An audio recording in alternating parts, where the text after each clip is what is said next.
Jovan Buha! Buha! Yo, I'm Jovan Buha, Lakers beat writer for The Athletic, and welcome to another Lakers postgame reaction show. Just got back from State Farm Arena here in Atlanta, where the Lakers fell again, 134-132 in overtime to the Atlanta Hawks, finishing a disastrous road trip, 1-3, and also losing for the seventh time in the past 9 games. LA is now 12-11 on the season. They have dropped to 10th in the Western Conference. Before this stretch, they were in the top 4 in the Western Conference for most of the season. They are now down at number 10.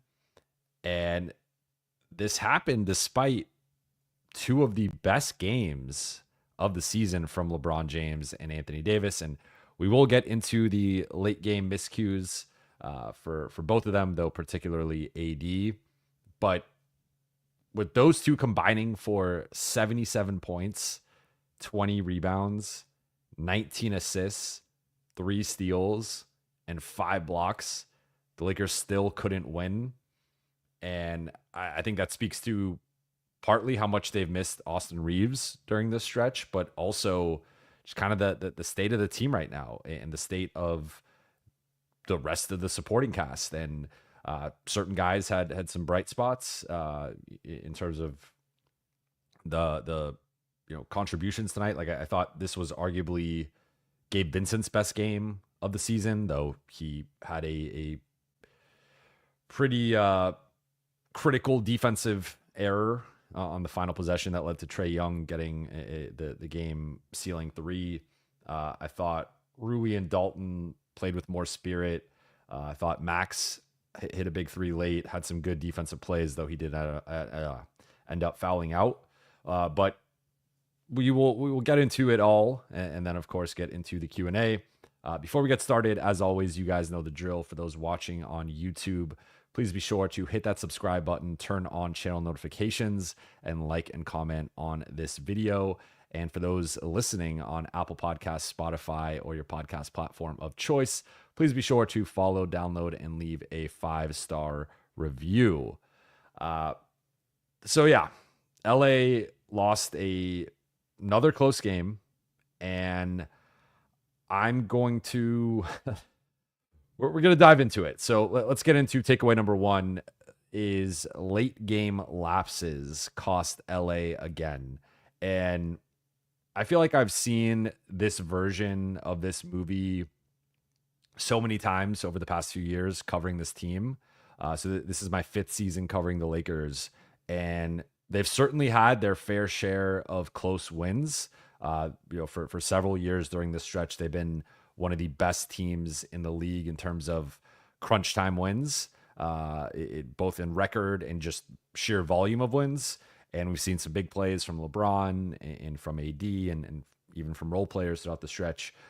So certainly that has been the case over the last few years. But we've also seen some crazy losses. And this, to me, gets right up there with whatever crazy loss you want to kind of compare it to. Maybe not, honestly, arguably, I would say crazier than the Orlando loss. I know technically, like, the Orlando loss was wrapped up and they just blew it at the free throw line. This was a comedy of errors for the Lakers, so I would say it really started. I know people are going to talk about the AD turnover and the Gabe AD botched switch and the AD jump ball, and all those possessions and plays were critical, and they were crucial errors, and they certainly led to this loss. For me, I go back to about 90 seconds left in the game, and the Lakers are rolling the ball up the floor. And this has been a pet peeve of mine for several years now with this. I mean, I guess it really starts with LeBron and AD, but they have this tendency to, and they're not the only team in the league that does it, but it feels like they do it at like the wrong times. And it often, it just like, they'll be in a nice rhythm offensively, and then they start just rolling the ball up the floor, wasting clock, or trying to waste clock, and they just lose that rhythm, lose that flow that they're in offensively. So for me, this starts with that turnover where AD gets the offensive foul with about like a minute and a half left because they're rolling the ball out to Gabe, and Dyson, I believe it was Dyson Daniels, comes up to pressure Gabe, and AD just hammers him and gets an offensive foul, and Atlanta gets the ball back. And then Dyson Daniels ends up hitting a floater to tie the game. But that was a crucial possession because LA was up 2. They were going to have the ball and a chance to extend the lead to 4 points, to 5 points, at least get a good shot. And instead, they end up turning the ball over unnecessarily. And then Atlanta ties the game. And then, LA makes several plays, and it looks like for a second there they're going to win. And then they, ends up going to overtime. But that to me was like that was when it started to snowball a bit. And I think when we look back at all of the miscues down the stretch, to me, that's one that like might fly under the radar for some people. Or like, again, the conversation is going to be the Trae Young shot, the switch there, the 80 jump ball, the 80 LeBron turnover, although LeBron got the block and LA got the ball back. So like technically, while it was a turnover from AD, it was a bad possession. LeBron was able to save it, and he spoke to that after the game of like, he didn't consider that a miscue. I would disagree with that, but it was a miscue that he then quickly resolved. So, Lakers got the ball back. But to me, like that, just their tendency to run the shot clock down and just resort to LeBron 80 pick and roll. And it can be very effective, and it did work down the stretch to an extent. Obviously, they got some big buckets playing that way, but they also had some turnovers, some ill-advised shots. I thought LeBron took an ill-advised 3. I don't remember if it was in the fourth quarter or overtime, but one of those final 3s he took, I felt was a bad shot. Then AD has they run the two-man game. AD gets the ball too close to half court, ends up turning the ball over. JJ said in retrospect, like, they don't want AD getting the ball back closer to half court because he can be trapped, and that can lead to that type of turnover. So that's something that they clearly need to. He said from a screening angle perspective, he felt they took the wrong angle with that screen, and it just kind of botched the whole play. But that was obviously a mistake, though. LeBron made up for it with another chase down block, and that continues to be like he's the best chase down blocker we've ever seen in NBA history, I would say.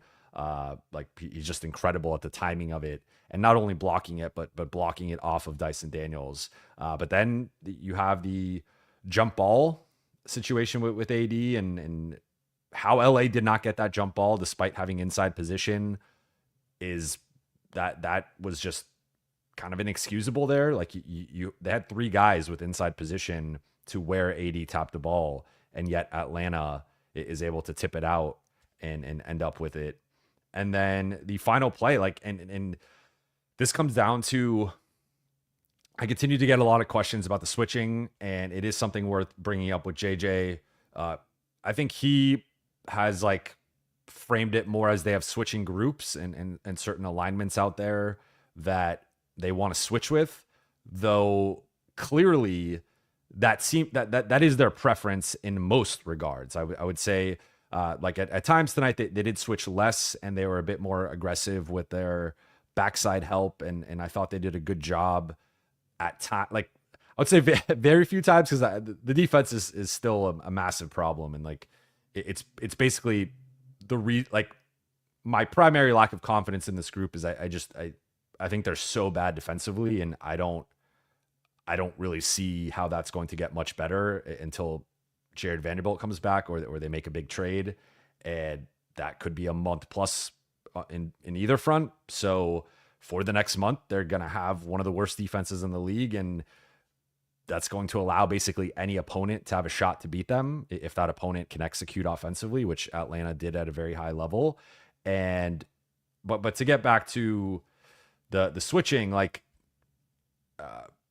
JJ said, JJ, AD, and Gabe all said it was a mistake. And Gabe kind of, obviously he's the one there, and he said they were both were kind of going toward DeAndre Hunter. I think he thought he was going to be switching on to him, and AD was going to be switching on to Trey, but then it was kind of a bang bang sequence, and that's just the type of mistake that you can't have late game.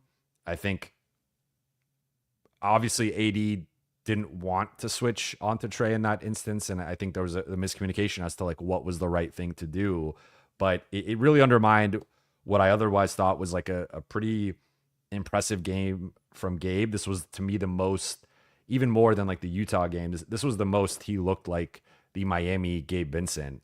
And I just coincidentally watched a highlight tape of Miami Gabe that had been circulating on social media right before the game. And it was like, oh yeah, this is that dude. He's getting downhill.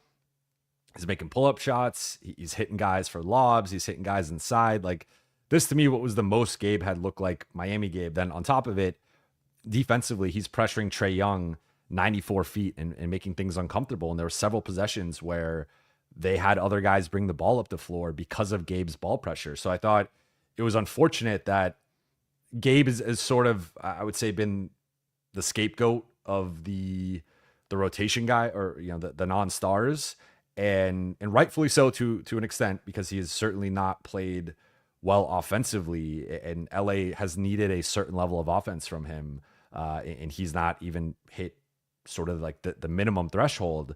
But tonight, I thought again, what was probably his best game as a Laker, and it was unfortunate that it got undone by that late game mistake. But this is also not the first time we've seen LA botch switches. Like I go back to the Orlando game and the Franz Wagner botch switch between AD and Cam Reddish, and like I think going back to the last couple of years, that there was a sense that LA was too stubborn and dogmatic with their drop coverage under Darvin Ham.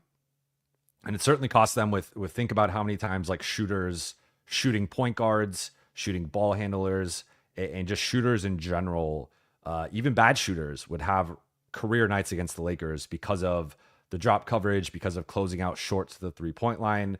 So I think when LA made this switch to being or trying to be a more aggressive defense, because I think they've largely just done a pretty poor job of it, but also switching more, I think it made sense as sort of a counter to the way they've defended in the past. But I think we've seen there's been this compounding effect where defenses are really able to target the weakest defender on the floor, or at least get these stronger defenders, bring AD out to the perimeter, and all of a sudden it's a layup line. Like how many times did Atlanta get to the rim tonight with no AD, and they're getting fouled, they're finishing, or it's putting them up, setting up for a lob, offensive rebound, whatever, or they're able to target. They targeted D'Lo a bit. I think that's why he didn't end up closing the game. We'll get into the starting lineup change as well, but D'Lo only played just under 21 minutes. I think in part because of the defensive end, and they were able to target Dalton off the floor a bit, and I think that was. They even were targeting Max at times, despite I think him largely being a positive contributor tonight. So that the switching, I don't think they're going to go away from it. So I think it is baked into their defensive like system and how they want to defend.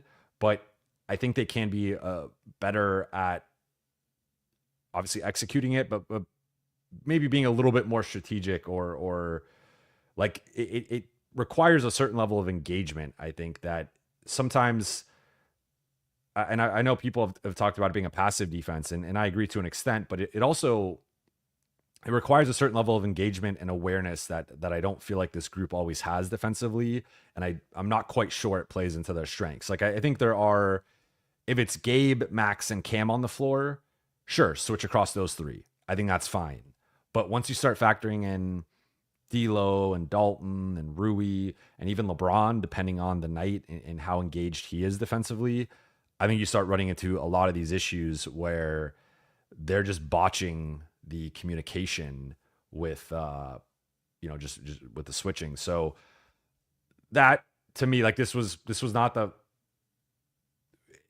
shades of the Orlando game in terms of a botch switch leading to I mean, that one was even more contested than the Trey one.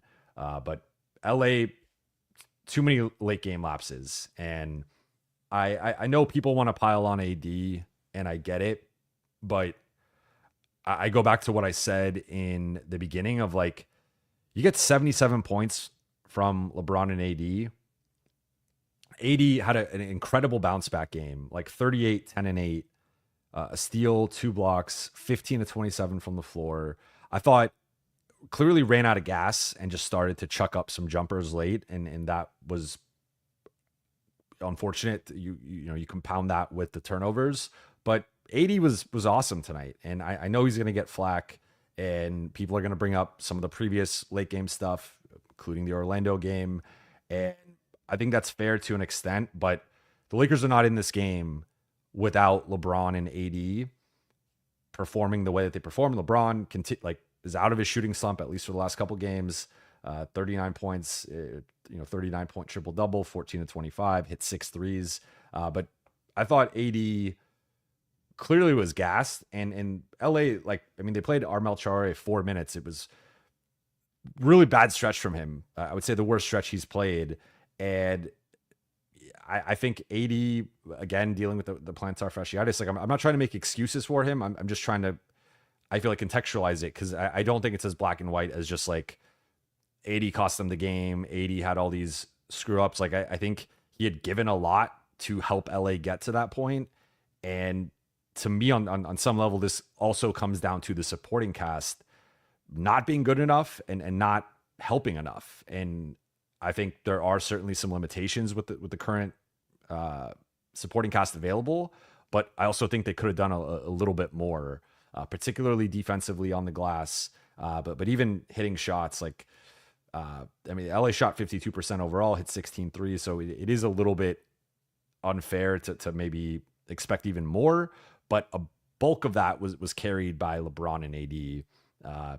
The third leading scorer was Dalton at 14. So yeah, I mean, there was some progress, but it was not enough. And LA is in a rut right now. So let's get into takeaway number 2.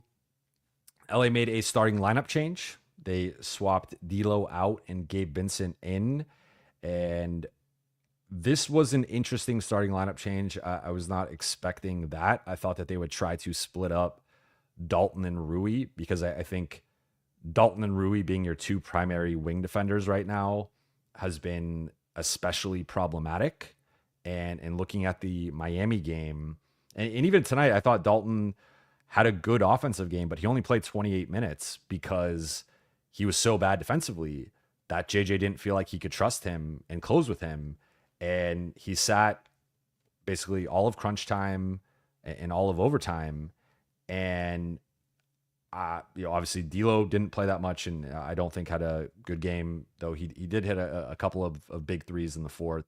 I want to say it was in the fourth, but then he got pulled early in the quarter, and that was it. So again, Gabe, I thought, had one of his best games as a Laker, and I think moving forward, I thought it was going to be potentially going back to more the offensive minded, because right now, I guess to provide some context, or at least provide my context with how I view the starting lineup, this team is winning with their offense. Like, the Lakers are not winning with their defense. They did have some good defensive plays tonight. And, I thought Cam had a really important block, and they ended up with 10 blocks tonight, 11 steals. So they did make plays defensively, but Atlanta got whatever they wanted for most of the evening. 64 points in the first half, 15 points in overtime. Atlanta did. Trae Young had 20 assists. Atlanta did whatever they wanted. They got downhill at will. And if anything, I thought Atlanta actually missed some layups and missed some open threes that, had they made, maybe this game goes a little bit differently.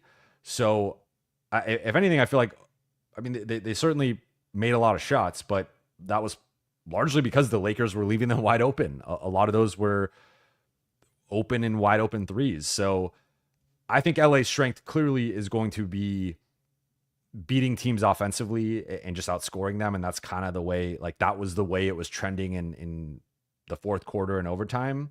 At the same time, they need a baseline level of defense. And that's where inserting Gabe for D'Lo, I can see the rationale with that.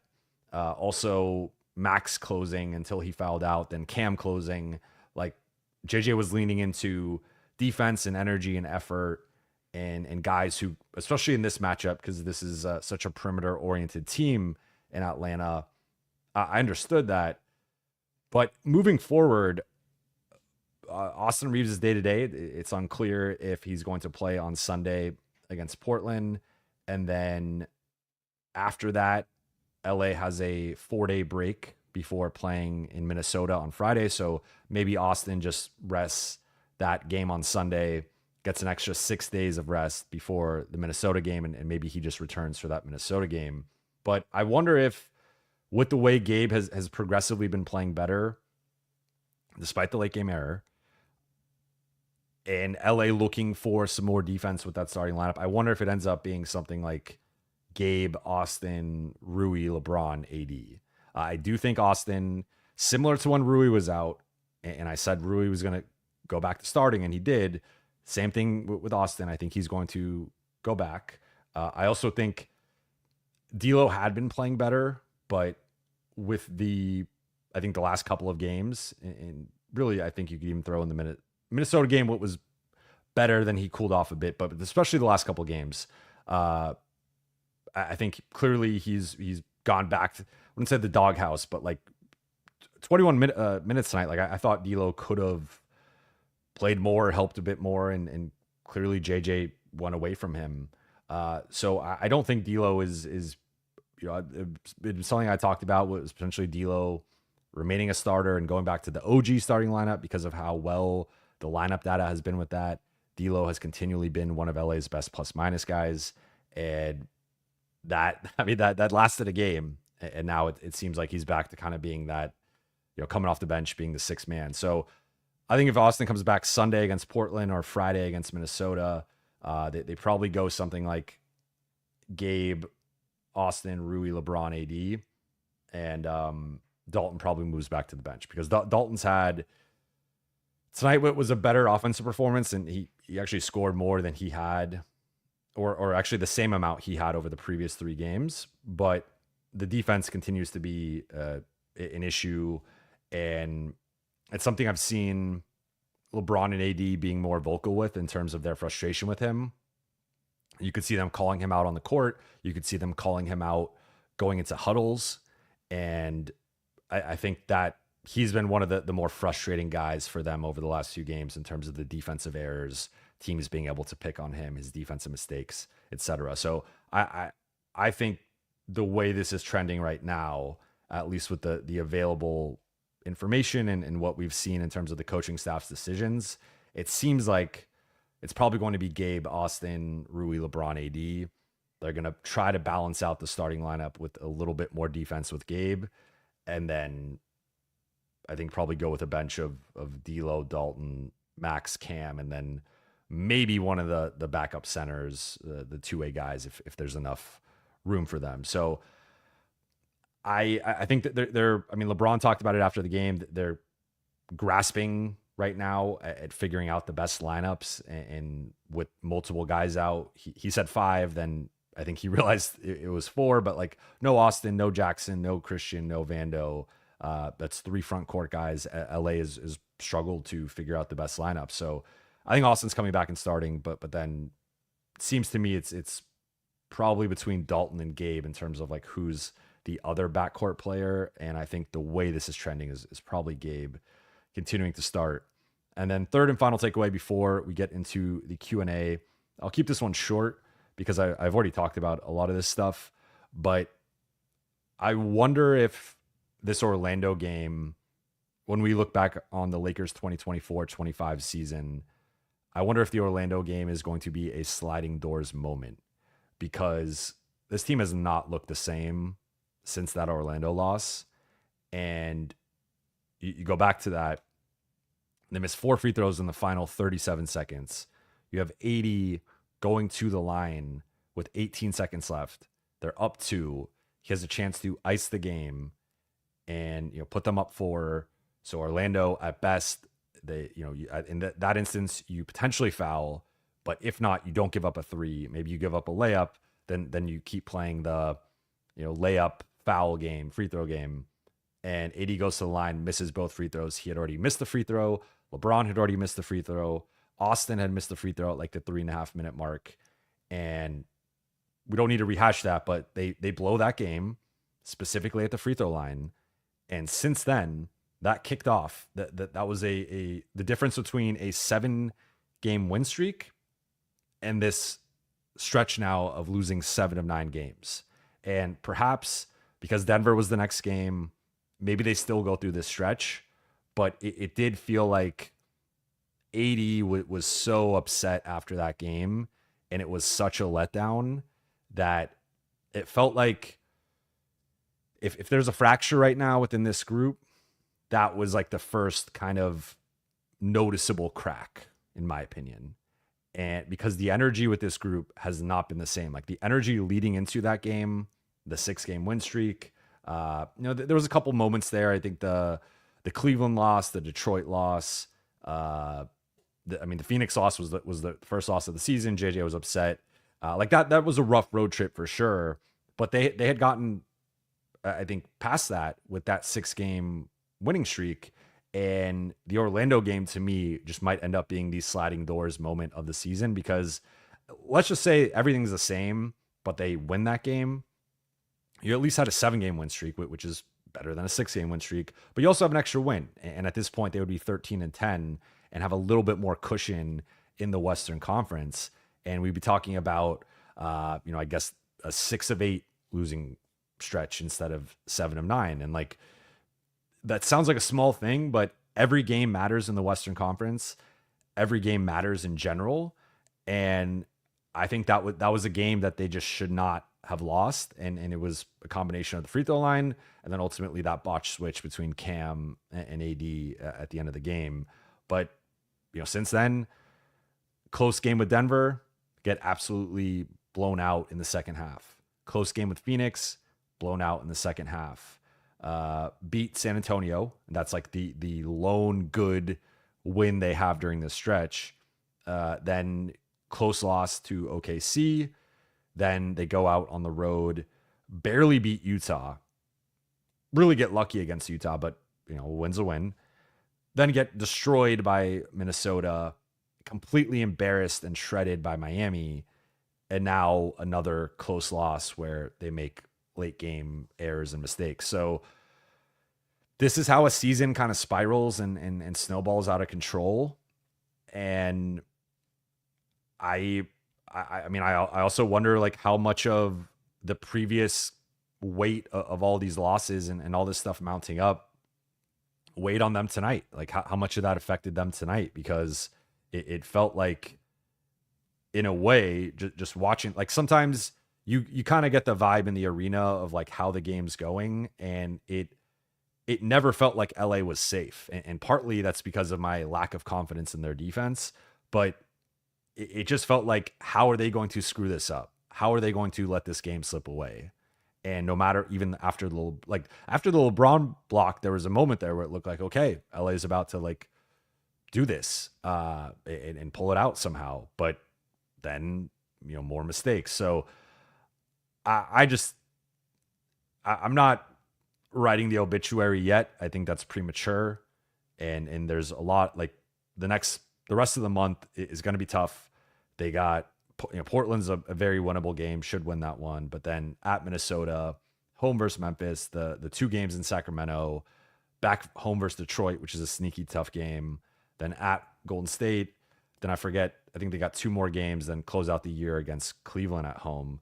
So those are a lot of like tough games, but several of which will be at home. And I think like we're kind of getting to the make or break point where if this team is going to make any type of run to potentially try and save their season and give the front office incentive to make a move, or give them the optics to make a move, because I still think they could and should make a move regardless of, like, I think they should try to save the season regardless of what the team's doing.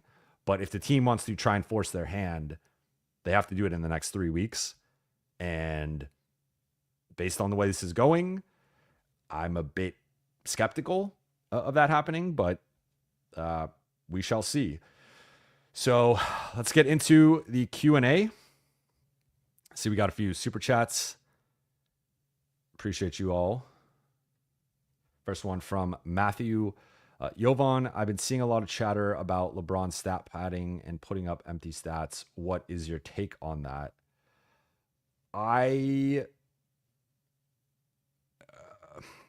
That's a good question.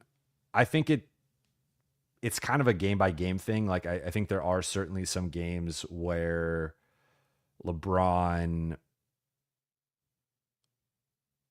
I don't want to say stat pads, but can accumulate some stats in a game where, you know, the game's kind of decided, or he's not impacting the game in the way that the box score might indicate.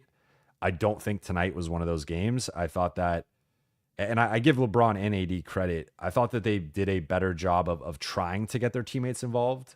And you saw like Dalton and Gabe and Rui, like those guys. Gabe did a little bit off the dribble in terms of self-creation, but those guys are often finishing plays, and they're finishing off of plays that LeBron and AD create for them.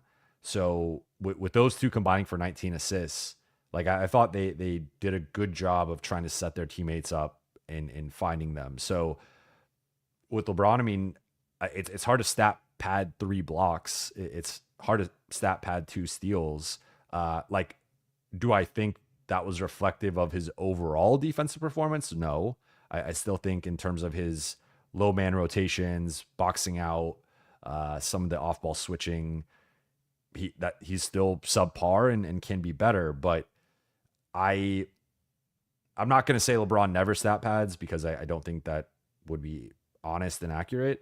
But I also think like he just kind of has a knack for naturally accumulating stats. And this is something that I think it goes back to like how many times is there a game where LeBron's entering the fourth quarter with like 16, 4, and 3, and then he ends up with like 27, 8, and 9. And it's like, how did he do that? I don't think it's a stat padding. I just think he kind of walks into that naturally, but with how much usage he has creating for guys. I think the rebounding has been much better this season compared to prior seasons. So, you know, I would say like maybe the Minnesota game, him continuing the double-digit streak was a little bit stat padding. Like at that point, you could have just pulled him and said, screw the streak. The game's over. Like, let's not risk anything. I thought it was weird that they kept him in so late in the Miami game when it was clearly over at that point. But in general, I don't think he's much of a stat pattern. Like there are times again where it's a blowout or something and he goes from like 18 points to 26 points or something, and that, but I think it's really a game by game basis. So if we're talking about tonight, I don't think he was stat padding. Like he hit 6 threes, he was getting to the free throw line, he was getting downhill.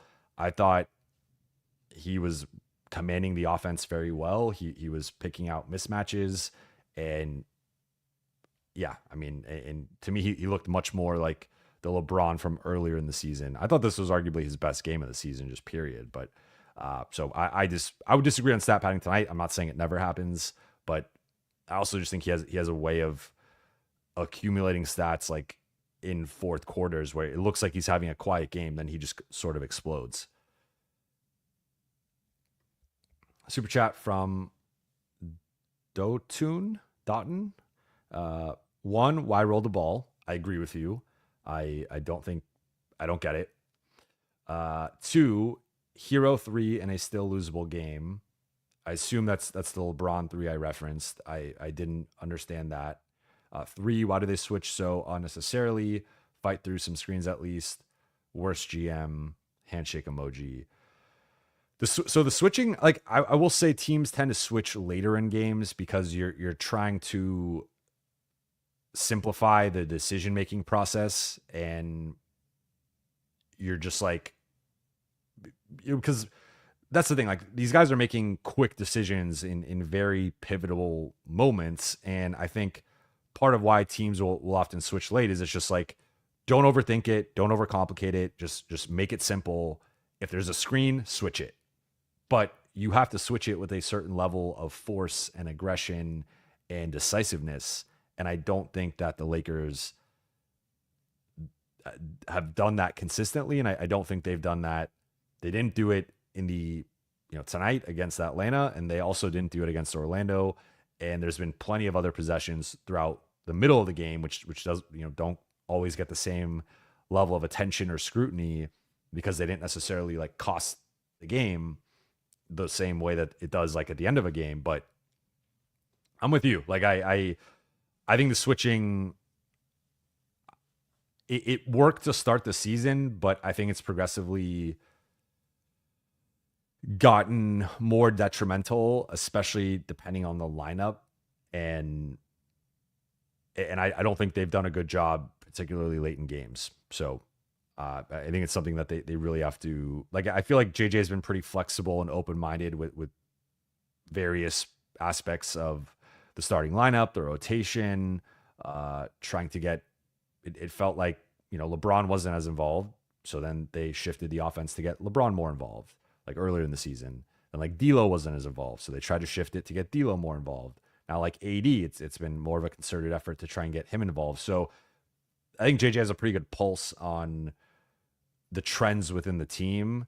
For whatever reason, they have decided that switching is the best route. And I understand some of the appeal and some of the positives with it, but I think it's certainly cost them at times. And I think that they have to fix that, because if not, I think we're going to continue to see some of these botched situations. And again, even with the Trey situation, I think it was more, in my opinion, it was more the miscommunication there of what to do rather than the switching. And obviously the switching was baked into the miscommunication. But again, it's pretty common for teams to switch that late into a possession or like in crunch time, because you're just trying to keep it simple and easy and limit the decision-making process of, well, if they're screening here, or if the angle is like this, then, if it's an easy switch, then we switch. If it's not, then we're hedging or we're dropping, or like, you don't want, in those moments, you want to keep it simple. So I don't necessarily even mind them switching in that instance. My bigger issue is I feel like they've not been good at switching. And that's and I guess maybe you can then say like, maybe they shouldn't be switching if they're bad at it. But I think there's a way to switch aggressively and decisively in a way that can surprise the ball handler and maybe cause them to pause for a second or try to make a quick pass, but then you're already there, so you can play the passing lane or whatever. So that's more my issue. Is I think it's more the indecisiveness and the lack of being on the same page and the lack of communication, that it almost doesn't matter. Because I would argue it doesn't matter what scheme they're running, they're probably going to botch it anyway. And there's always a counter to whatever you're doing. And so maybe in that instance that they don't switch, but I think if they weren't switching in general, or not as much, there are other ways to counter and attack a drop defense or a hedging up to touch defense, whatever. And I think they've been so bad defensively that it almost doesn't matter what they do. They're going to get exploited kind of either way, unless everyone's focused and communicating and knowing what they're doing. And it feels like that's just not been the case really all season, but especially in some of these late game situations. Another super chat from Angelco Azorad Rezo.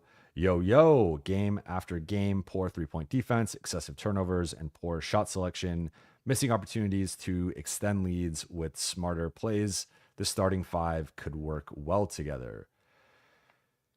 Yeah, I mean, you laid it all out.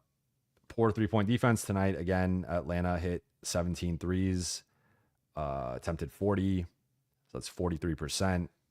Turnovers, 13 turnovers in a overtime game, I don't think is too bad.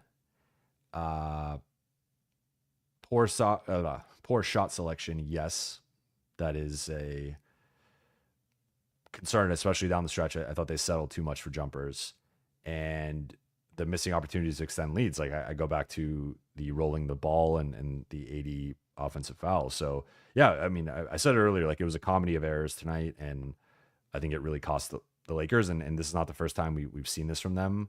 And in terms of the starting lineup working moving forward, I still think that Austin or D'Lo should be starting.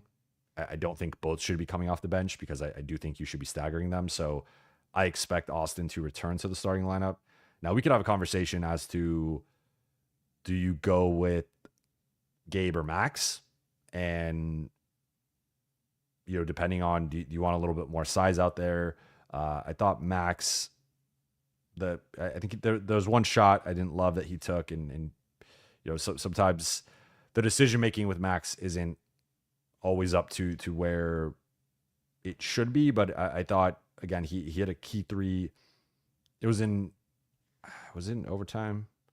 I want to say it was early in overtime. Yeah. Cause he fouled out early in overtime, and like Atlanta had scored, I think they had a 4-0 run to start overtime to take a 4-point lead. And then Max hit a big three, and then he fouled out actually on the next possession. But maybe I think that's kind of a conversation. But with the way Gabe's playing, I'm fine with Gabe starting. But I think similar to I think there's clearly been some pairings that the Lakers should try to limit. I think one of them is Austin D'Lo, just from a usage perspective. Like, now you could, I've argued that they should maybe start together. So I guess like it depends like what you're trying to do. And it seems like they're trying to have another defensive backcourt guy out there. So if that's the case, then continue to stagger Austin and D'Lo. But I also think Rui and Dalton need to be staggered. I think those two are too problematic in terms of a defensive pairing. And then if you throw in D'Lo or you throw in, even throwing in LeBron, like I think it's just too many minus defenders together. So I actually kind of view it as like, I think I would go Austin and Gabe, and then I would decide between Rui and Dalton. I think Rui played 12 more minutes than him. He seems to have the confidence and the trust of the coaching staff. I assume Rui will continue to start.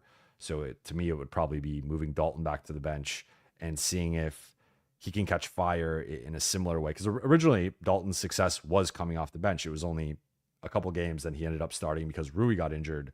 But see if he can catch fire again. Now, they tried that, and then they brought him back into the starting lineup. Remember when Cam came back? So I don't know. Like it's kind of a game of musical chairs right now, where guys fluctuate game to game, or like most of the supporting cast is going through these weird stretches where like they're good for a couple games and they're bad for a couple games. And I don't know how much of that's on the players versus the coaches, maybe both. Like it's been hard to find a coherent starting five, and like you kind of know who the rotation is going to be, but I think the lineups within that have been very tricky based on player performance. And it's something that I don't think they've quite figured out yet.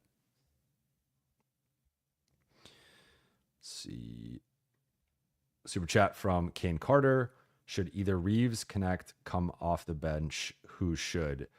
I think it should be Dalton, because I think I like Dalton with D'Lo, and I think Austin's going to. I think he's their third best player. I think we've seen how much they've missed him over this stretch. I think he would have helped them in crunch time tonight.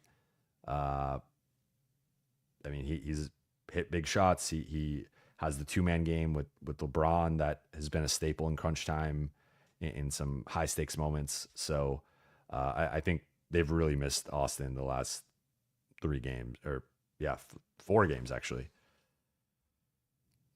But I think it's more Dalton versus Rui, if in terms of who should come off the bench. Another one from Dotun or Doughton. I I hope one of those is right. Hope you get to ask JJ about the mental effect of the Magic loss. I'm sure that's really the cause. And how does he get them out of the mental funk? It's one of those tricky things because there are some questions that are good questions to ask, but you kind of know you're not going to get the truth. And I think this is one of them where I don't think JJ's said some pretty wild stuff. And I thought the pregame press conference there were some wild quotes in there. So I asked him, like, everyone took accountability, right? Like JJ took accountability and ownership for the Miami game. LeBron and AD each took accountability. Everyone talked about, we're going to have meetings. We're going to talk this through. We're going to have these difficult conversations. And so I asked JJ, I was like, so everyone took accountability. You guys have been talking internally the last couple of days. Like, do you feel like there was progress made in terms of just kind of getting back on the same page and kind of figuring some of these things out? And he was just like, we'll see tonight. We'll see tonight. And I was like, I mean, he's technically right, but it wasn't exactly like a ringing endorsement of the last couple of days. And I do think the Lakers certainly had a better, and I hope I reflected that early in the show. I don't know if I did. Like, certainly a better competitive spirit and effort and energy. I thought the defense, again, they had some good stretches, and there was better from a playmaking perspective. I thought the offensive organization and intentionality was better. I think we're past the point of moral victories with this group, so that's where it's sort of like a lot went right, and there was a lot to be encouraged by. But at the end of the day, they need wins, and they're not going to avoid the play-in or even make the play-in by winning moral victories. So, while I think there was some progress and the process was better tonight compared to Miami and Minnesota, and even I would say Denver and Phoenix, like some of the recent games in the stretch, the Lakers need wins, and at the end of that's what it comes down to. So to get back to your question, I think this is one of those questions where I would love to maybe talk to JJ privately about this, because I don't think he's going to necessarily give the truth if we ask him how much of this stems from that Orlando game, because I mean, I don't think he's going to be like, well, yeah, we've completely fractured since the Orlando game, or like that was like the turning point of our season. Like, I think he's going to still exude a certain level of optimism.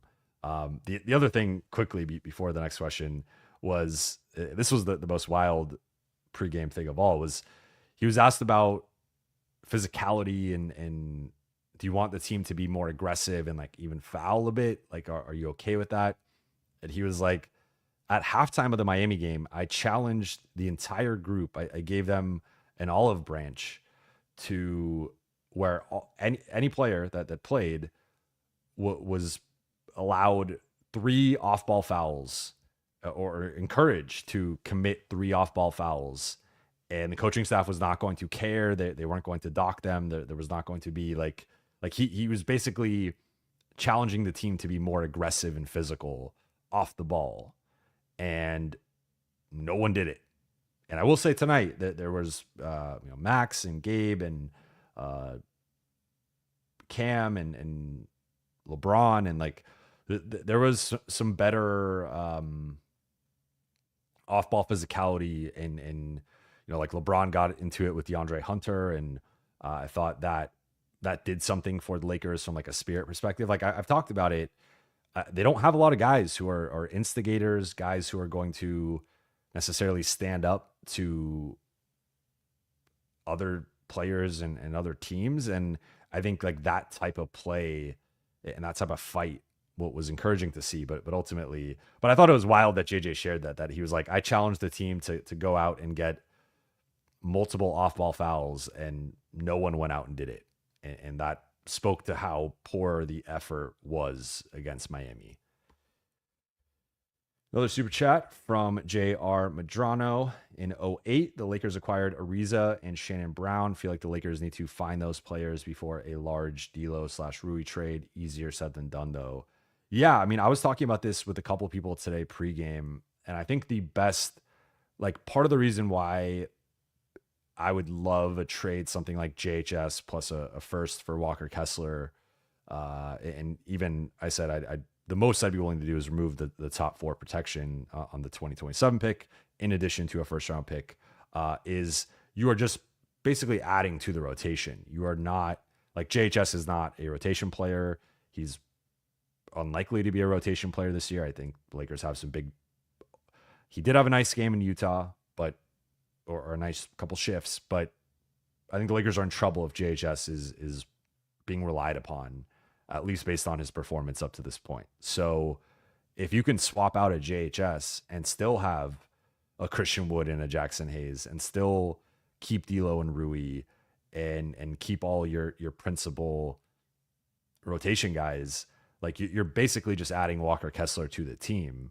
And that, like, those types of trades, like, honestly, if there's a way to not trade D'Lo and Rui and Vando, you probably have to trade Gabe or Vando to like, if it's like a Dorian Finney-Smith or like any mid-sized salary, you're obviously going to have to match mid-sized salary. So it's going to be tough to not, you're going to have to trade at least one of those like 4 mid-sized guys. But if you could keep it to 1 and then also do a separate trade similar to the Walker Kessler trade or another trade like that, where you're basically giving up JHS on a first for a guy making a few $1,000,000, those types of deals appeal to me because you're basically keeping the core together. And then, like, let's say they flip, you got to figure out the money. You might have to throw in one of the minimum guys or Maxwell Lewis or something. But let's say they could do Gabe or Vando for Dorian Finney-Smith. Well, let's just say Gabe for argument's sake. And then JHS for Walker Kessler. Now all of a sudden, I think you're starting AD, LeBron, Dorian Finney-Smith, let's say Dalton and Austin, and then off the bench you have D'Lo, Rui, Max, and Walker Kessler, and then like that 10th spot could be Vando, depending on if and when he comes back. Could be Cam, could be Jackson or Christian, and that is a 10-man road, like basically swapping out Gabe or Vando, and maybe even it's Vando because he's still out and we don't really know when he's going to be back.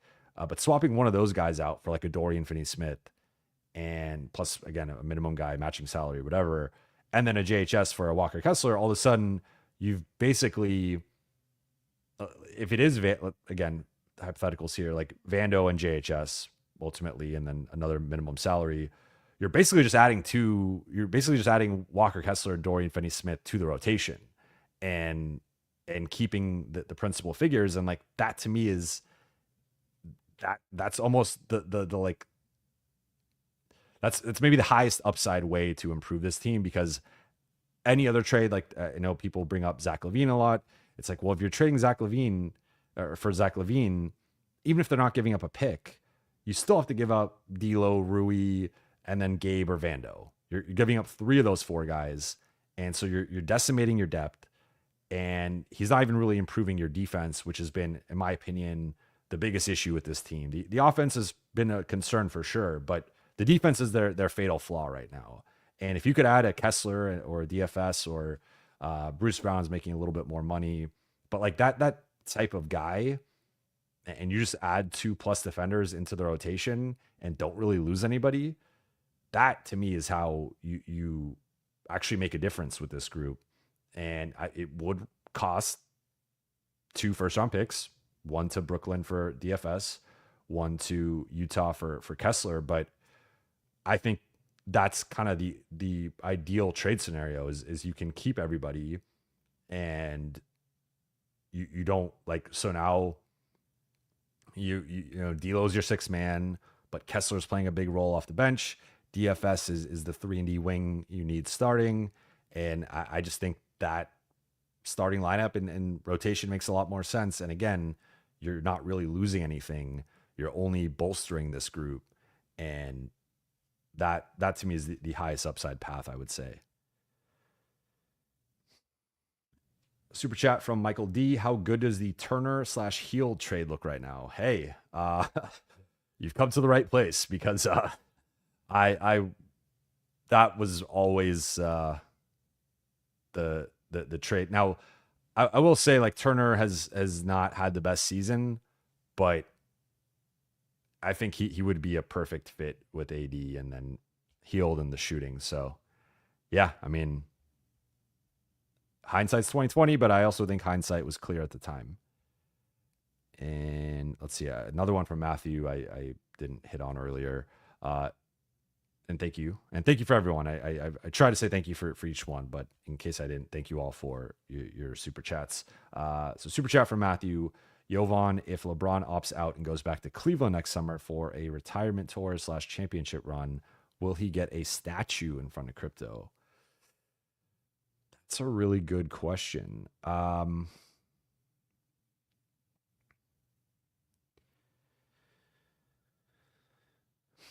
not sure. I think if you look at the players that have statues, for the most part, they've contributed more than one championship. There are exceptions, of course. Jerry West being one, but Jerry West is the logo, and he's a franchise icon at a level of like, I think the three primary franchise icons are Magic, Kobe, and Jerry. So I think Jerry's a bit of an exception there in terms of like needing multiple championships.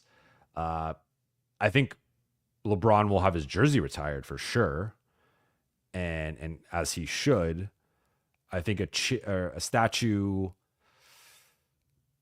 My guess would be probably like, I think you can make a case either way, because he was the best player on a championship team, and he signed with the Lakers during what had been one of the roughest stretches in franchise history, and I think he brought back a certain amount of juice and life, and then obviously maybe AD still comes if there's no LeBron, but certainly LeBron being there and their relationship helped that and helped lead to the championship. So I think my guess would be he gets the jersey retired and not a statue, but that would be my read on the situation.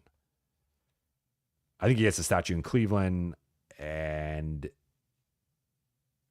maybe Miami was such a short tenure, but he won 2 titles, so maybe it's just Cleveland. Okay, I think I'm all caught up on super chats. Gonna try and go about 10, 15 more minutes. I still have some work to do, and then I have a flight in the morning.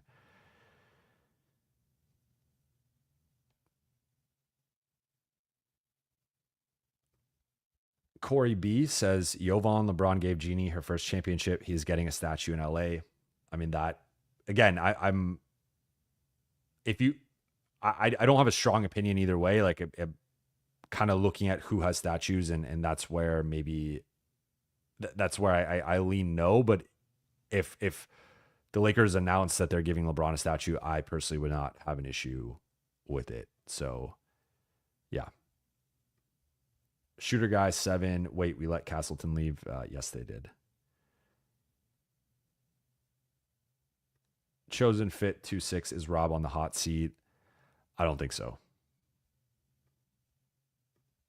Nas, one is the next Rob presser. I think it'll probably be after the trade deadline. Or if they make if they make a trade before the trade deadline, he will likely do a presser to introduce the new player or be a part of that. But otherwise, it'll likely be after the trade deadline.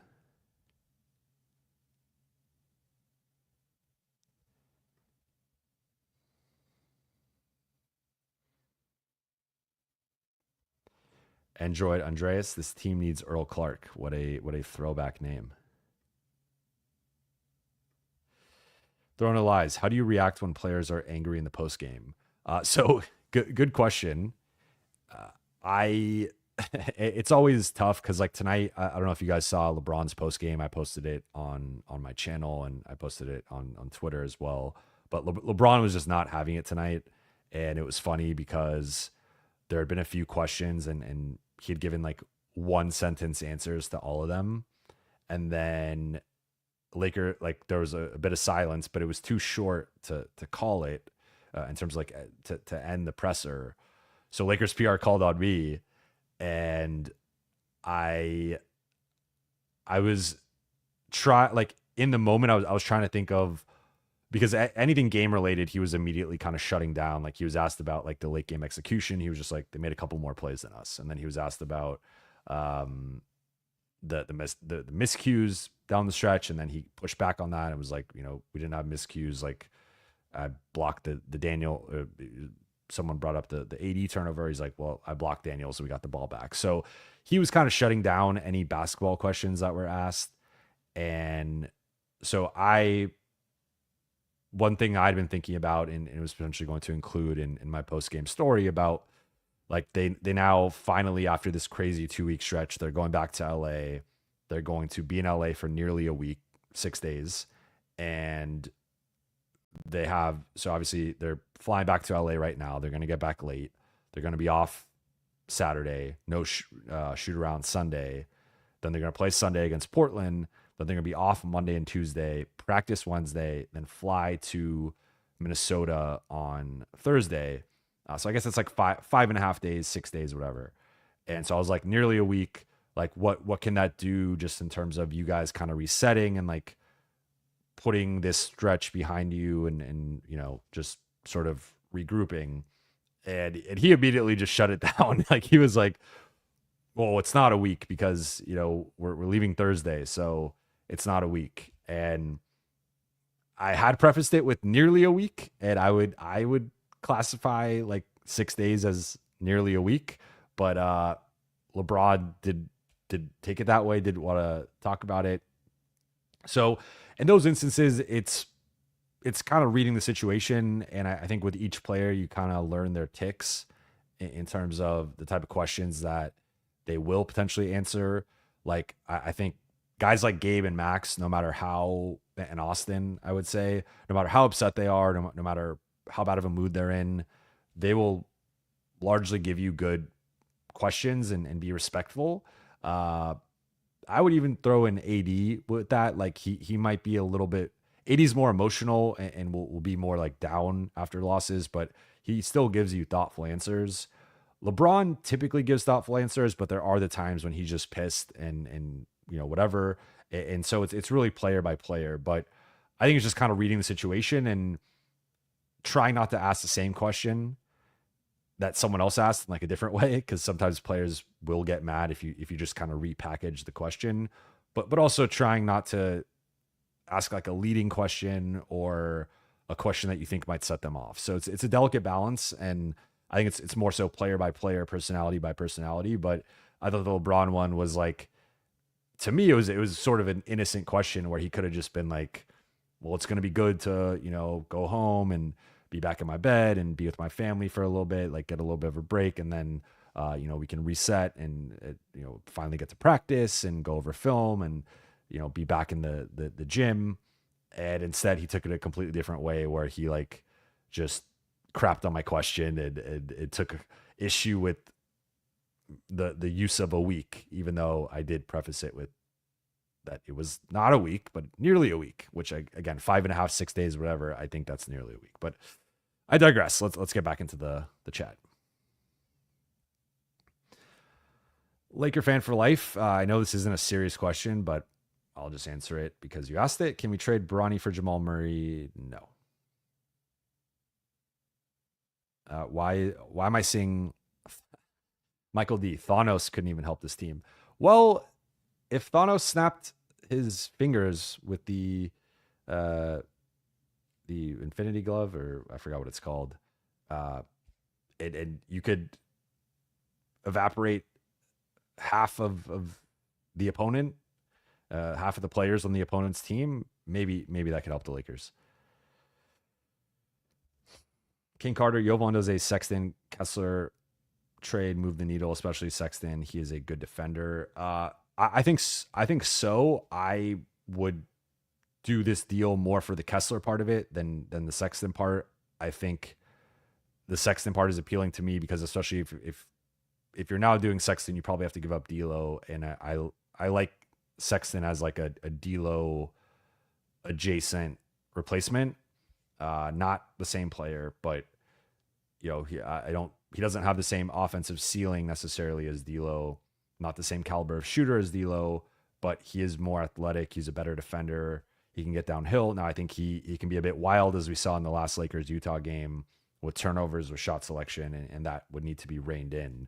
But I like this. I mean, I talked about it on the episode with Alan Sliwa, episode 69 of I can't help but laugh every time, but of Buha's block, and we talked about that. We got this exact mailbag question. J.R. Madrano, is there a desire or curiosity from you to cover an actual legit championship contender Lakers team? Yes, that's what I thought I was getting when I started covering the Lakers. And that first season, I still contend they had a legitimate chance if they stayed healthy to go on a run. I think if AD doesn't get injured in that Phoenix, like before AD and LeBron both got injured during the regular season, LeBron was in the MVP conversation. They were, even after AD went down, they were still a top 3 seed for a lot of that stretch. And they were top 2. I think they were the number 2 seed when AD went down. Then LeBron kept them afloat. Then he goes down, and then they were the number 3 seed at that point. And then the season just, kind of went to shit. And then they finished, I think, as the 7 seed and play Phoenix. But I think they were going to win that series if AD doesn't go down in game 4. And if they remember, that was the year that Phoenix went to the NBA Finals. So I think there was a good chance. Like Denver had a decimated supporting cast. That was the year there was no Jamal Murray. I forgot I feel like MPJ might have been out too, or Gordon. Like they didn't have Gordon. I forgot what. But there was no Jamal Murray that year for Denver. So Denver was very beatable. That was the next team that Phoenix played, and then they played the Clippers. Remember, in the conference finals, but there was no Kawhi, and the Clippers did push them a bit. So I actually ended up covering the Suns after the Lakers series because we had let go of our Suns writer during the pandemic, and we needed someone to cover the Suns. So once the Lakers were eliminated, I covered the Suns. I covered them all the way through the finals, and so I kind of had an understanding of their run to the championship, and with that understanding, I think LA would have beaten Denver, and I think they would have beaten the Clippers without Kawhi, and I think they would have been in the finals. And then they're playing Milwaukee. Giannis was at a crazy level at that point. Like that's probably the best basketball Giannis has ever played. So, that series probably could have gone either way, but Phoenix had a legit shot to win that series. I think the Lakers would have had a shot to win that series, and maybe they win a second championship, and we view this entire era completely differently. But instead, they lose in the first round, and I think that causes them to partly over panic or overreact with KCP and Kuzma and Caruso, and then all those guys are gone, and nothing was the same.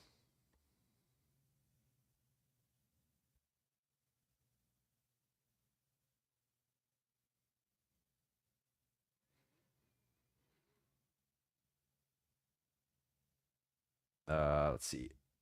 Super chat here from Anthony Quattrocchio. Jovan, at what point do the Lakers decide to blow it up? This has been a popular question or notion the past few days. I know Jason Timpf from Hoops Tonight said he thinks they should blow it up, and I know others have said that as well. I think if we're taking a pragmatic, cold-hearted approach to this, I think it goes one of two ways. They either invest in this group, which I would argue they have not done. and use the pick. Use at least one pick, if not both. I would argue probably both, but at least one pick to improve the supporting cast and try to maximize this LeBron AD window. And again, for multiple reasons, I've said like a guy like Walker Kessler, who I think if LA is aggressive enough, they could potentially get. It checks multiple boxes where you potentially are not even giving up a rotation player for him, and he can help you now and in the future, and you'll control his contract situation moving forward. So that's the type of deal where, regardless of even if you are blowing it up, like I'd rather have Walker Kessler than JHS, right? Like I don't think that's a crazy take. So, and of course you are including the first round pick, but I think it's arguable that he's still worth that anyway. But I think the Lakers have to go in one of two directions, where you either invest in LeBron and AD and try to make this roster the best it can possibly be and maximize that window, or you probably should tear it down, because I think the path it seems like they're most likely on is doing neither. And I just don't understand, unless they want to just be relevant and like sell out games and like kind of have this facade that they could do something, or that, you know, we still have LeBron and AD, like anything's possible. Look at 2023, look at 2024, like we could have a competitive showing in like the first round of the playoffs. Like, unless if that's the goal, then they're on track to do that again. But if they're serious about trying to win a championship, I would argue that there's only one of two paths is going to get them closer to winning a championship. And it's either, or one or two, I guess, paths. It's either investing in this group and putting draft capital behind some of these unattractive contracts you have and underperforming role players, and improve the supporting cast around LeBron and AD. Or what's like, and of course, I would say that the one thing that we have to all keep in mind here is like the agency of LeBron and AD.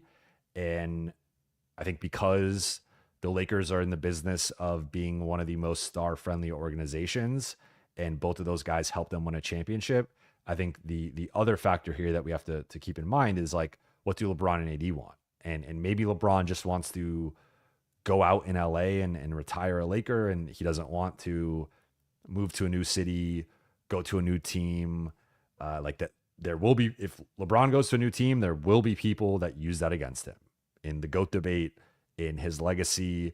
Like, that's undeniable. Like, just I guarantee, you know, the people, you know, the shows, there will be people that say LeBron is like, you know, Golden State is the popular one that people like to throw out because of the trade report from last year. And it's like, if LeBron goes to Golden State, people are going to say he's trying to jump on Curry's coattails, and you know, it's a stain on his legacy, and like he's going to get some backlash. And I don't agree with that, but I'm setting the table for what's going to happen if that scenario were to play out. So I think you have to also think about what LeBron wants and what AD wants. Does AD want to be the next face, like the official face of the Lakers once LeBron is traded or retired or whatever?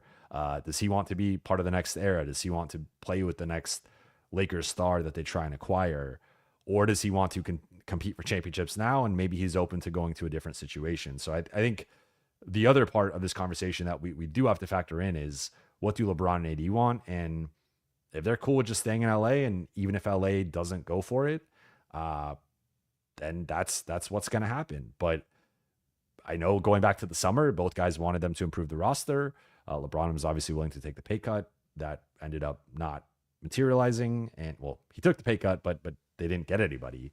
And, you know, we're here now. So I don't think they're going to tear down. I don't think they're going to rebuild, to be clear.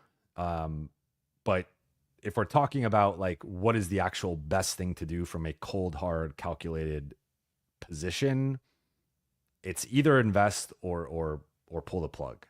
And this, like, to quote Breaking Bad, like, there are no half measures or whatever the quote is. Like half measures are bad, and the Lakers have been doing a lot of half measures, and we're seeing the results of the half measures right now with this roster, with the results from a record standpoint. So I think again, it's either go all in and invest or pull the plug. Now, again, I think the one caveat with pulling the plug is what do LeBron and AD want? And if those guys want to stay in LA, then you just ride this out, and you're going to be probably a play-in team the next 2 years. And depending on the matchup, maybe you can make a little bit of noise in the first round, but like you got to be healthy. You got to have a lot of things go in your favor. Otherwise, I think they should just invest and go for it, because I think with the right supporting cast, LeBron and AD can still do something. But as each day passes and as these losses continue to pile up, I grow more skeptical of the front office and the organization believing that. So right now, I feel like we the way this script is kind of playing out, it does feel like they're probably going to, I don't say they're probably going to stand pat, but like I could see a scenario in which they stand pat if they continue to lose. Okay. Back to the super chats. Super chat from Angelco. Thank you for the super chat. Do you think there's a realistic chance the Lakers make a roster move before the end of the year? There's a chance, and again, maybe the losses put more pressure on the front office to try and save it, but they again have said pretty clearly that they want to give it 30-ish games, and the 30 game mark happens to be right at New Year's Eve. And as I've reported and talked about multiple times on here, like I continue to hear more so January, closer to February. So maybe they're working on something quietly that is going to surprise us all. So I wouldn't rule that out. But I would say this is trending. Like the one guy I guess I could see is maybe Valanciunas. That's a name that they continue to be linked to by multiple reports. It was a guy that they were interested in dating back to the summer. He was on LeBron's list. LeBron and AD have had interest in him. So maybe they do something between December 15th and December 31st with Valanciunas, and they figure out some type of trade with that. But outside of that, or again, maybe some secret move that we don't know about, I think it's still more likely closer to the trade deadline. PPP, Triple P, Jovan, which episode did you do with Alan Sliwa?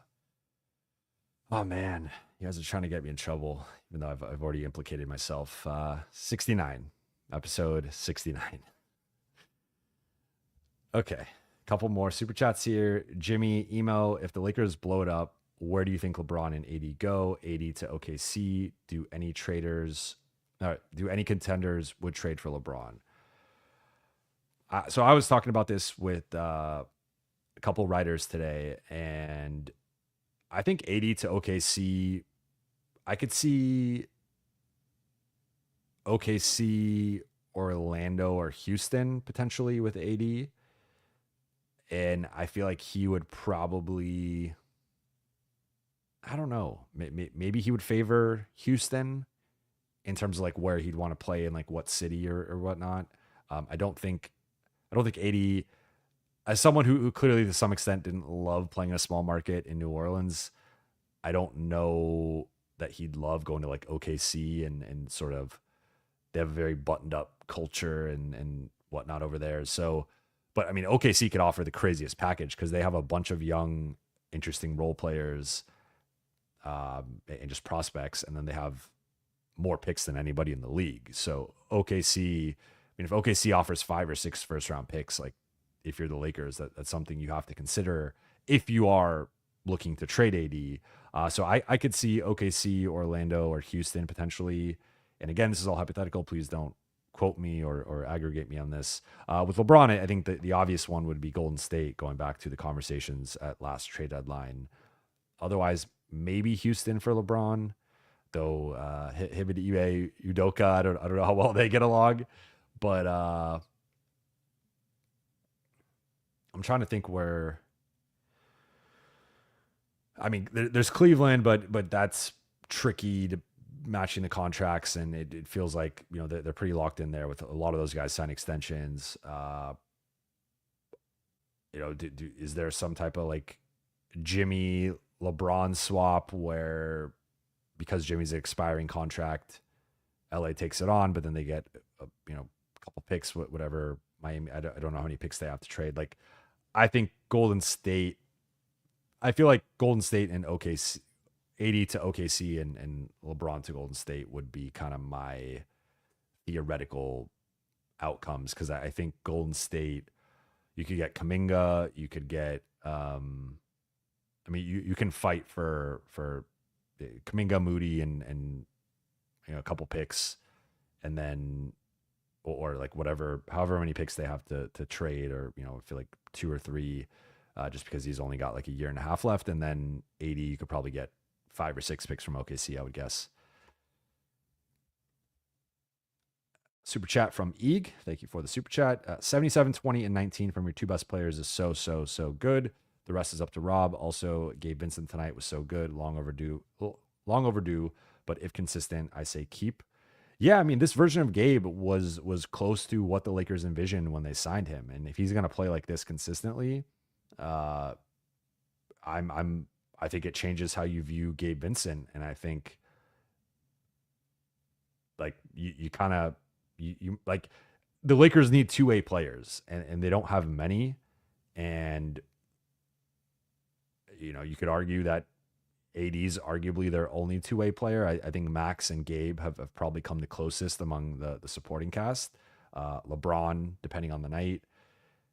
And I think Austin's had some good defensive moments, but I don't think it's quite been the same. And like he's not a stopper, right?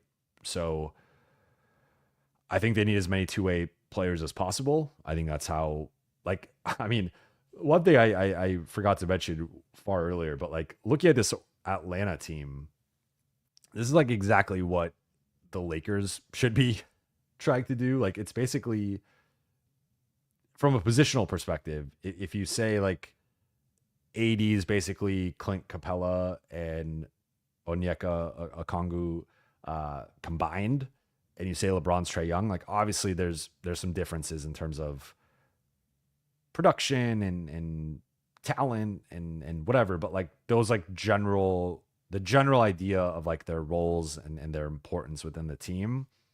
The rest of the guys are just long athletes, and they've got size, they've got shooting, they've got athleticism, they got youth, and then like Bogdanovich is like the skill guy, which maybe that's like close, like his game's probably closest to like Austin or D'Lo if we're making this like parallel comparison.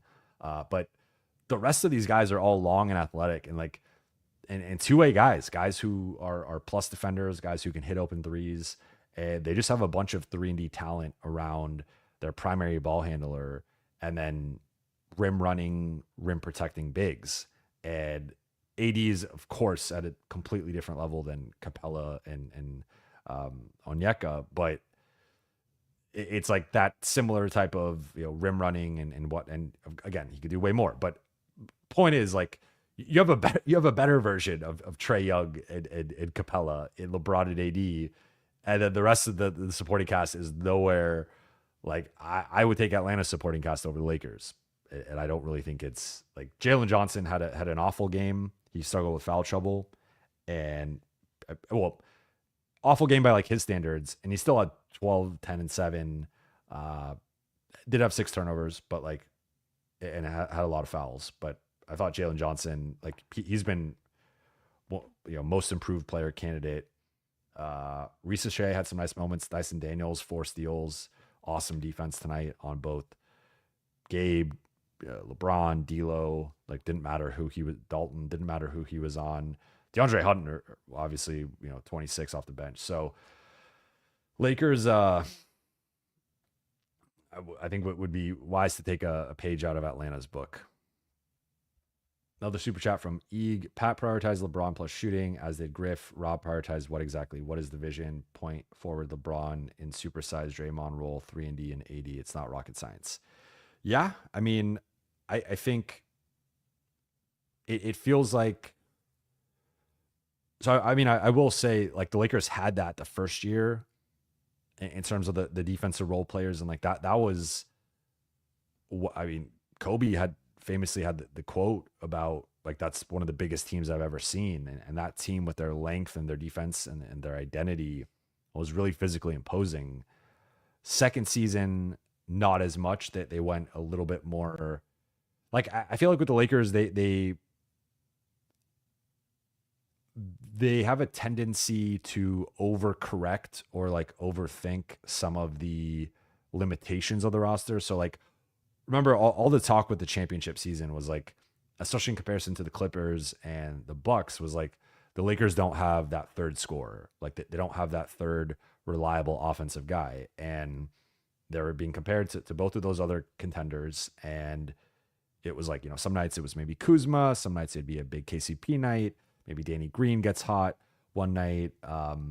Maybe Rondo has a big game, but for the most part, they didn't have like a consistent third scorer, third option. And it felt like from that point on that they kind of overcorrected for that the second season, where they go out and get Dennis, they go out and get Marcus Sol, they go out and get Trez. They lean more into the offensive end.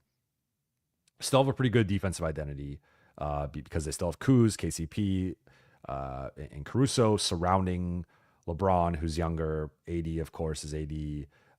Marcus Sol couldn't defend in space as well, but was still statistically a good rim protector. They eventually get Andre Drummond, also kind of leaning into the offensive end again. But I think they overcorrected for the offense. Then moving forward, I mean, then they make the disastrous Russ trade. And it's, at the time, it's like, well, we need another star. We need to take the ball out of LeBron's hands. And they go out and get the worst fitting third star possible outside of maybe Ben Simmons, although I think even Ben Simmons probably would have, like, that era of Ben Simmons would have fit better than Russ. But they go out and get Russ. It's a disaster, and it derails the next couple of years.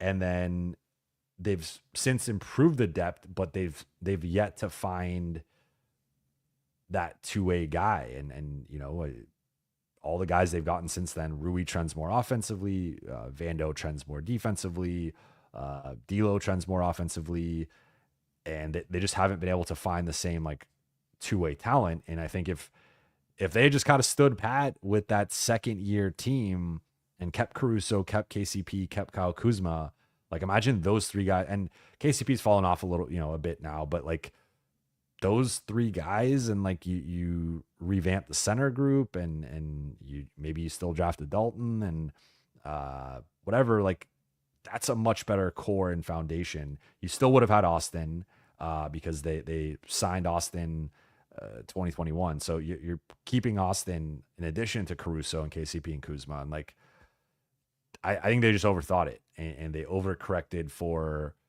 offense, and then for this notion that like we need a third star or like a primary ball handler to take the load off LeBron, when like in reality they've never found that guy, and the load has always been on LeBron.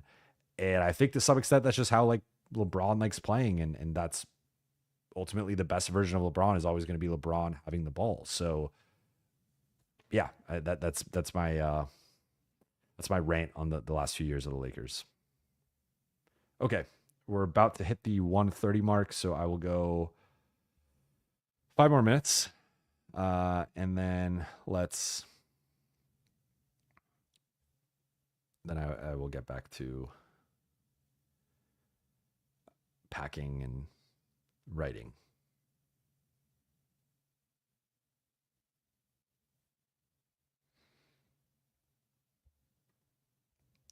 Abhay Chauhan. Sorry, I'm sure I butchered that. But you need someone like PJ Washington. Yeah, I agree. And I think if you look at what Dallas gave up for PJ Washington and Daniel Gafford, and the potential fit of those two in LA, like imagine if it was, and you would have had to match salaries. So I'm not quite sure off the top of my head like what the outgoing salary would have been, but if the Lakers were starting AD, LeBron, PJ Washington, even Austin and D'Lo, but like Austin Dalton, Austin Gabe, whatever, and then off the bench it's D'Lo, Daniel Gafford, Rui, and Max. Like, I really like that top nine. So I think it feels like they're trying to hit a home run, which I get, and it would be great if they could hit a home run, but even a nice single or double, I think would really help this group. Jason, did D'Lo look checked out on the bench tonight, worried about him giving up more than he already has? I don't think so. I mean, I will say in general, I think D'Lo's body language could be a little bit worse when he's not playing a lot or closing. I would say it's understandable because I think he's the fourth best player on the team, and his role and his minutes don't always reflect that. So, and granted, neither does his production. Like I don't think tonight he looked like the fourth best player on this team, and really should look like the third best player because there's no Austin. But yeah, I mean, like he's I would say with D'Lo, I think he's a good team. I think he's a really good teammate. Like I think he encourages his teammates. Like guys often reference it'll be like they reference LeBron, and then D'Lo's often the second name they reference in terms of mentorship and guidance and advice and stuff. So I think D'Lo is always bought in from like a teammate perspective. I think at times he could get frustrated by his role and his playing time and maybe the messaging from the coaches, and maybe that's where he's not fully bought in. But I would say in terms of like his energy with the group, I think he tends to be positive because I think he's a good teammate. I think I don't think that they've obviously maximizing D'Lo has been lower on the priority list for this coaching staff, and I think naturally that's going to lead to him not necessarily loving that, right?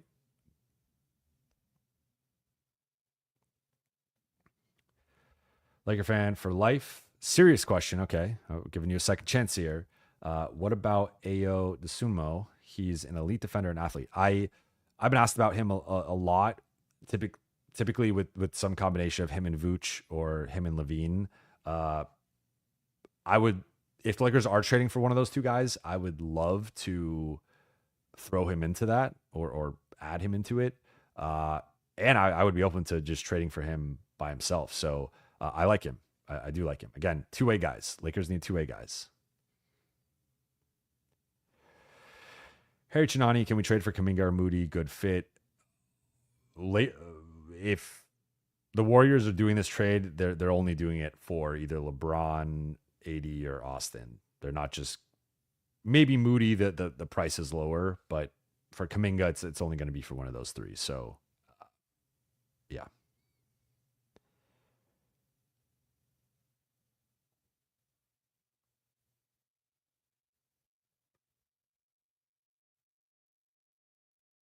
Another super chat from Eeg. I've been very hard on Rui, but truth is he's a seventh, eighth guy on a top team at best. Great player for a rebuilding team, but he's out of place here. Grant at 32 million is so bleh, but he's much, much better than Rui. I guess question mark. So that was a question. I think so. I think again, one of the things with Rui and I would lump in D'Lo. Like both of those guys have high highs, but I'll just keep it to Rui because that's who we're talking about. Like Rui has some high highs. Like I go back to the Memphis series. I go back to a couple of the Memphis games this year, or he only played one of them. But so that one, and like Rui had a hot start to the season, and he will have big games. At the same time, I go back to the Denver series last year, and I go back to some of the recent games from Rui, and he can just tend to disappear and kind of float out there. So I think for as flawed as a Jeremy Grant or even a Zach LaVine, although I think LaVine's a different position, so it's not quite a direct comparison. With Grant, I think he's giving you a higher floor in just about every way. Like for as much as he's regressed defensively, he's still a better defender than Rui.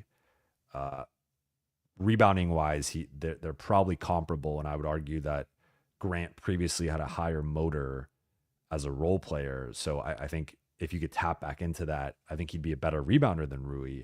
And then offensively, I don't think I think Rui's got a bag, but his bag isn't as deep as Jeremy Grant, and I don't think if you swap Rui into the Jeremy Grant role on Portland, or go back to Detroit when Jeremy Grant was doing his thing there, I don't think Rui is putting up the same numbers and being as effective and as efficient as Jeremy Grant was. So I just think Jeremy Grant's a better player. I think there are some similarities there in terms of they're a little bit of an awkward fit off the ball, though Jeremy Grant has been the better shooter over the last couple of years. They're not quite at the defensive level you'd like, though I think Grant's better.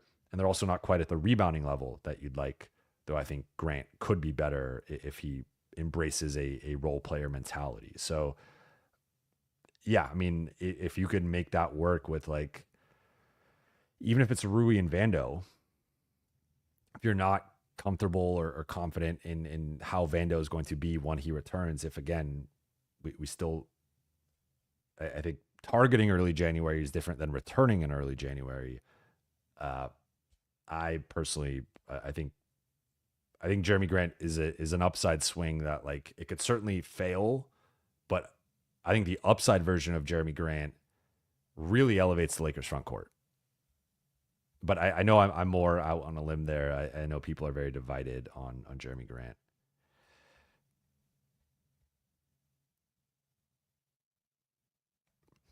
L.A. Jovan, some of the ATL wings would be nice, but would they trade with the Lakers? They have LAL first round pick in 2025. Yeah, I mean, so to be honest, or to be clear, when I was talking about Atlanta, I was not saying LA should trade with Atlanta. I mean, Jalen Johnson, Lakers cannot get that is clearly one of their keepers. But DeAndre Hunter is a guy I mean, I've talked about Clint Capella before being, I think, an underrated player. Didn't have a particularly good game tonight, but I mean, DeAndre Hunter looked pretty good, and that's the type of guy who I think has shown a little bit more of an offensive ceiling recently than we maybe initially thought. So, but Atlanta has been good. I mean, they're on a 6-game win streak. They were doing well in the NBA Cup before they were eliminated, or I think they were eliminated. If I'm not, I don't remember, but I don't think Atlanta's a seller right now. Jay Hoodie, thank you for the super chat. With DFS and getting Vando back, get us to a top 10 defense. Also, Rui is not a starting 3 on a serious team. We okay, but not serious, which is annoying because we have 2 top 15 players. I don't think DFS and Vando would get them to a top 10 defense. It depends. Are they giving up Rui? Are they giving up D'Lo? Are they giving up Gabe? I think giving up Gabe for DFS would affect the defense just because now your backcourt defense isn't as good. I think with DFS, Vando, Gabe, and AD, they could get into the ballpark of maybe 11, 12, 13. But also, I think what would be more realistic is 11, 12, 13 from that point of the season on versus they're so far back in the defensive ratings or rankings and defensive rating that it's going to be hard to it's going to be a process to climb, I think, with that. But from the point of getting DFS and Vando back, I think they could challenge for I think outside the top 10. I still think there are, depending on who else is still on the team at that point, I think there's still too many defensive holes. And I think the Lakers, we saw it in the Miami game. I think that's the floor, but that's a pretty low floor. Their floor is the worst defense. That was maybe the worst defensive performance in the NBA this season. That's how low their defensive floor is. Again, no Vando, no Austin, no Jackson, no Christian.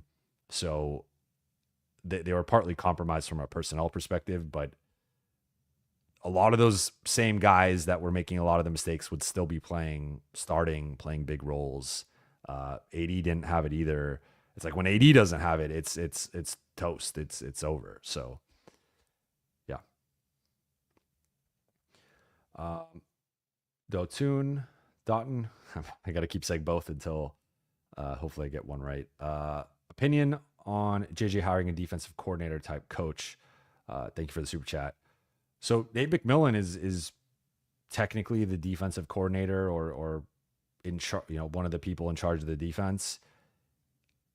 I would, I guess, say maybe that he's a bit more old school, which is interesting because they've obviously been switching a lot, which is a more new school kind of like post Heatles, post Warriors type of defensive shift within the league of switching a lot and just trying to keep the ball and shooters in front of you.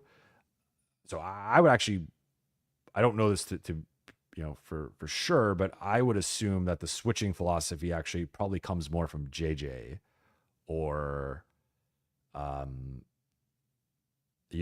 some of the younger people within the staff, because I do think it's a pretty collaborative process.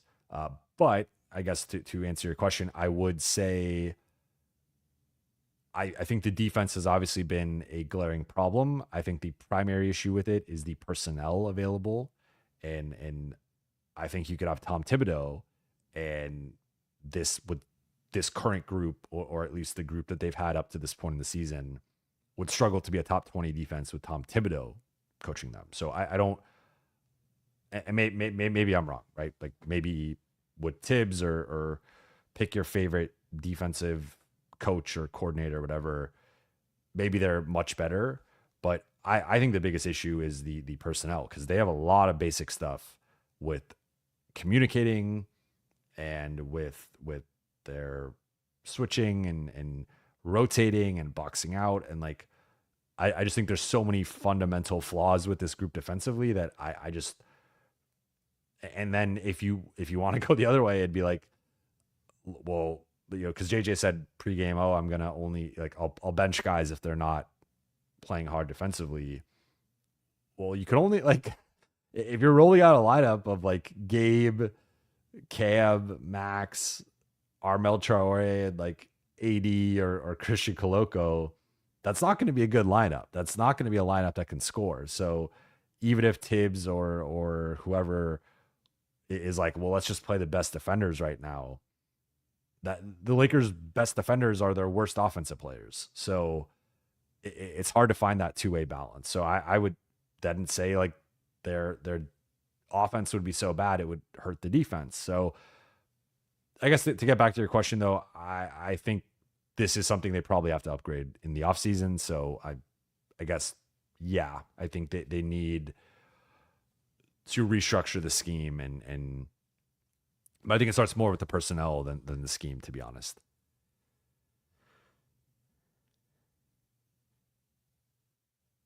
Okay. I keep going over my allotted time.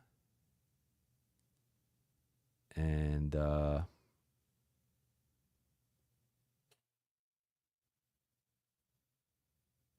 okay. I'll answer this final one from Lakers and 7. I think you've asked this a couple times, so I didn't get to it yet. Jovan, does Armel got the green light going 0 for 3 and wasting 3 shots took away from a potential 5 to 7 point win? Yeah, what was weird, so in terms of green light, that they want him shooting threes. That's kind of his like 2 offensive skills right now, or I guess 2 scoring skills. I would say offensively, he's obviously offensive rebounding and screening and just kind of spacing and being a low usage guy that you don't have to worry about. But they want him taking open threes and putbacks, of course, and layups, shots around the rim. But he had a pretty rough stretch. LA was -7 in his 4 minutes. And I thought the weird thing was like, there's almost been like an infection with this group in terms of like not playing hard. And while it was better tonight, I thought the guy who it almost seemed like, was infected with it the most or the most by his standards was Armel. Like I felt like he wasn't running as hard and playing with the same energy. And there has been an illness going on in the locker room, so I don't know if he's dealing with something and maybe he wasn't feeling 100%, but it felt like even he didn't have the same energy and verve that he typically has. And again, in general, I thought that was better with most of the team, but it was just interesting that like he kind of comes in and he's usually this jolt of energy that is a little out of control. And JJ said pregame, he's like, sometimes he doesn't really know what he's doing out there, but he's playing hard, he's running hard, he's trying, and like that's the way we want everyone to play on this team. So Traore, like but I will say like he's been a nice story. He's been fun to watch, and I think that there is some skill there. He's just very raw, but I could do without the 3-point shooting. He's not made them. I don't know what he is on the season. Let's see. I will say one nice thing from Hawks PR. They gave us updated stats for the season. So Armel Traore is 0 for 6 on threes this year. And so Lakers have 3 guys shooting above 40%. I'll just share this as a fun little fact. Rui is shooting 45%. Dalton is shooting 40%. Cam Reddish is shooting 43% on just 21 attempts, but hey, he's making them. So that'll do it though for this episode of well, I was about to say Buha's block, but this is the Lakers post-game reaction show. But I appreciate you all so much for watching and listening. As always, if I did not get to your question, please be sure to comment it below and I will do my best to answer it or potentially use it for a future mailbag. But thank you all for watching and listening. For those watching on YouTube, please be sure to hit that subscribe button, turn on channel notifications, and like and comment on this video. For those listening on Apple Podcasts, Spotify, or your podcast platform of choice, please be sure to follow, download, and leave a 5-star review. I'll be back Sunday night after the Lakers play the Blazers back in LA. Should be a win. If it's not a win, we'll have a different conversation to have at that point. But should be a nice bounce back opportunity for LA to finally get a nice win. Should be a blowout win, frankly, and get some momentum before that 4-day break before they go to Minnesota. But we'll see. We'll see. That's a code red game if they lose that one. But appreciate you all, and I will talk to you in a couple days.